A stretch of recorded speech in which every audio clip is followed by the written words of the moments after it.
Welcome back, my fellow scholars, to the PhD Kitchen. Today, we're cooking up something special, a review paper. Just like a MasterChef recipe, this one's going to be a treat for your academic taste buds. I'm your research chef, and I'm here to serve you some scrumptious knowledge. Tip 1. Ingredients, the studies. First, let's gather our ingredients like a MasterChef selecting the finest produce. Your ingredients are the research papers. Hand-pick the juiciest, most relevant studies. These are your core ingredients. Check out their abstracts, conclusions, and methods. Tip 2. Recipe, the structure. Next, it's time to create the recipe, your paper's structure.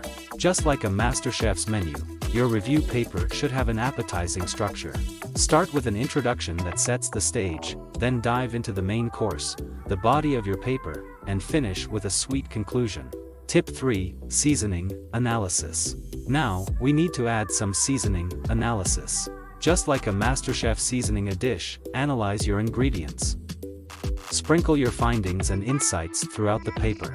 Tell your readers why these studies matter, and how they all fit together. Make it flavorful. Tip 4. Presentation, clarity. Presentation is key. Just as a MasterChef dishes up with style, your paper needs to look appetizing. Use clear headings, subheadings, and citations. Make it easy on the eyes, like a well-presented culinary masterpiece. Tip 5. Taste test, proofreading. And now, the final step, the taste test. Give your paper a thorough proofread.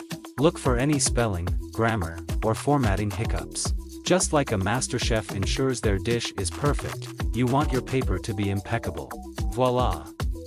You've just created a review paper that's as satisfying as a MasterChef creation.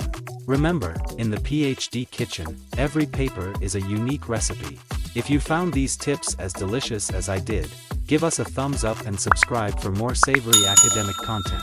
Stay hungry for knowledge, my friends.